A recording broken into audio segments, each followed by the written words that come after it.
Nama saya Yohan Sugata. Eh, udah 2 tahun terakhir membuild atau membangun satu program yang lebih ke investasi sosial. Jadi ada beberapa kegiatan kelompok berawal dari KSM, kelompok swadaya masyarakat di Ciketek. Terus 4 bulan berjalan tanpa dukungan dari mana-mana, akhirnya membuktikan bahwa satu kegiatan yang menurut beberapa orang itu kegiatan yang kotor. Jadi kita mengubah satu kegiatan pengolahan sampah, akhirnya membuat satu kegiatan membangun desa wisata. Desa wisata pun terbangun dari sampah yang kita kelola. Jadi sampah kita pilah, residu kita bakar jadi abu, abunya dibikin bata, batanya itu dibangun jadi tempat desa wisata di tempat itu. Jadi kita bisa membuktikan bahwa kelompok yang kita bangun itu ada 4 kelompok. Yang pertama tuh KSM, kelompok swadaya masyarakat, terus kampung ramah lingkungan, dan desa wisata. Kemudian ada TPS Tajuk juga yang kita bangun. Nah, 4 kelompok ini bisa membuktikan bahwa masing-masing dinas itu nggak boleh saling ekosektoral, harus saling terikat.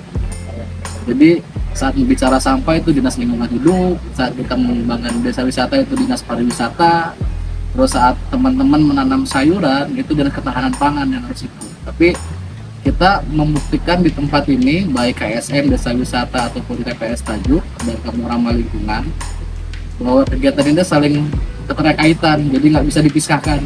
Tempat wisata itu pasti ngasilin sampah, dikelola atau tidak. Dan tempat ini karena berawal dari kegiatan sampah, akhirnya sampah yang kita kelola malah menjadi satu tempat desa wisata.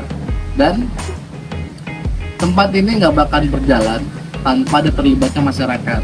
Nah, saya selalu nge-warning ke teman-teman yang melakukan kegiatan ini, kalau emang tempat ini bisa jadi satu penghasilan untuk teman-teman pelaku, lakukan. Dan akhirnya setelah mereka melakukan, walaupun proses berjalan waktu, akhirnya ada nilai ekonomi yang datang. Dan dari masyarakat itu makin banyak yang terlibat, dari mulai 1 kakak, 2 kakak, hampir sekarang mungkin ada ratusan kakak yang mulai terlibat untuk mengolah sampah.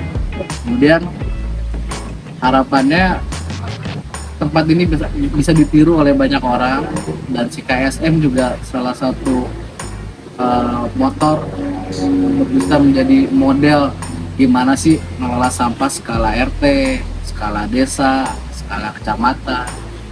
Jadi teman-teman sendiri udah melakukan 2 tahun dan punya solusi mana sih kita untuk membuat sampah itu menjadi berkah, dan gimana cara untuk membuat masyarakat itu tertarik. Jadi merubah perilaku mereka dari mulai buang jadi disimpan dan punya nilai manfaat, nilai ekonomi.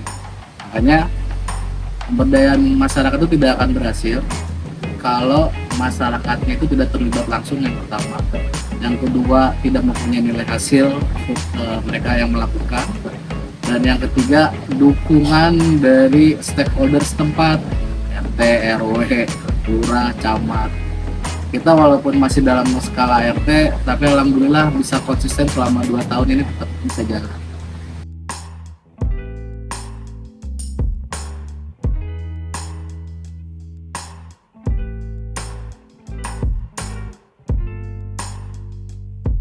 Setelah adanya tempat desa wisata Cicabar ini, alhamdulillah dampak positif yang dirasakan oleh masyarakat sangat baik. Ya, salah satunya dengan dibukanya desa wisata ini, masyarakat dari jadi punya banyak kegiatan, dan alhamdulillahnya ya kampung ini menjadi ramai dengan aktivitas masyarakatnya.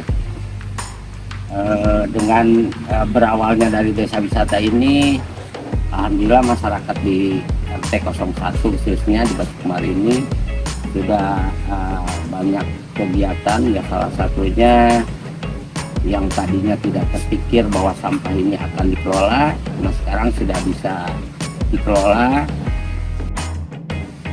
Yang asalnya kotor menjadi ya lebih baik, dan kali yang asalnya emang dulu tidak pernah disentuh oleh anak-anak, karena dengan adanya tempat ini kali jadi bersih dan bisa kembali turun ke sungai seperti kayak zaman dulu lagi.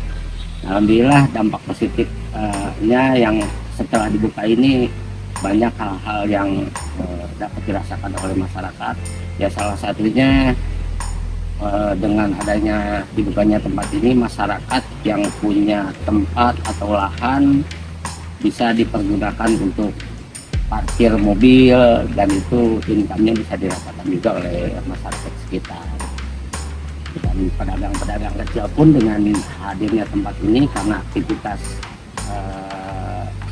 jadi rame, secara perekonomiannya sedikit bertambah gitu dengan hadirnya tempat ini.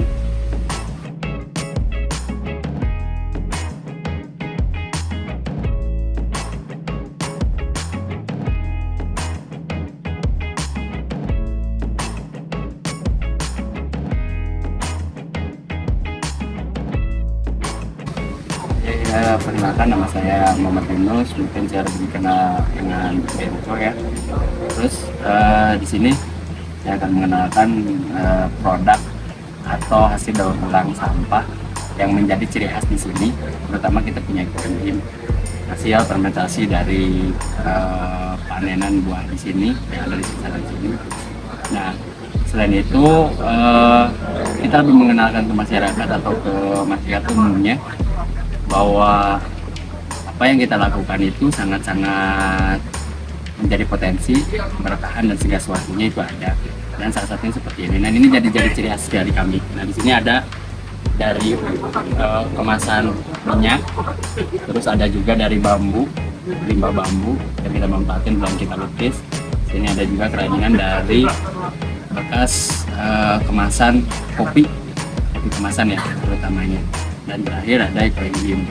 Nah, kita jelas satu, kita lebih ke pemanfaatan karena ini jadi sumber penghasilan juga dari daur ulang ini, jadi ciri khas juga di desa wisata kami atau di tempat daur ulang sampah kami terutamanya. Nah, untuk hal ini mungkin nggak asing, teman-teman yang biasa berkegiatan di lingkungan biasanya lebih tahu, dan alhamdulillah dari beberapa aplikasi pemerintah tuh udah mendukung. Tinggal kembali lagi kepada kitanya untuk mengembangkan seperti apa. Nah, yang kedua, dari ekoenzim ini ada satu keunggulan yang mungkin kita lebih ke pemerawatan sederhana. Sederhananya tadi kita pakai biasanya untuk obat luka, dan prosesnya itu cuma prosesnya dan bahannya itu cukup mudah dan simpel. Satu, bahannya itu cuma ada 3 bahan, buah, air gula merah, sama air bening, dan fermentasinya selama 3 bulan. Nah, di sini keunggulannya kita pakai ya buat obat luka sementara aja, kayak goresan, sayatan, segala sesuatu. Itu mungkin sederhana buat bisa dipakai di masyarakat. Dan ini tidak mudah didapat dari tempat lain. Walaupun di tempat lain ada dan punya, tapi di kita jadi ciri khasnya karena kita langsung petik sendiri buahnya yang ada di sini.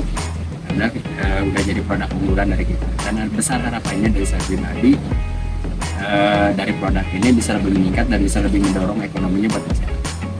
Karena bagaimanapun dari produk ini semoga jadi ekonomi kreatifnya buat masyarakat sekitar dan lebih peduli lagi. Juga harapan saya ke depan juga lebih semangat lagi buat masyarakatnya, lebih maju. Sekian dari saya. Assalamualaikum warahmatullahi wabarakatuh.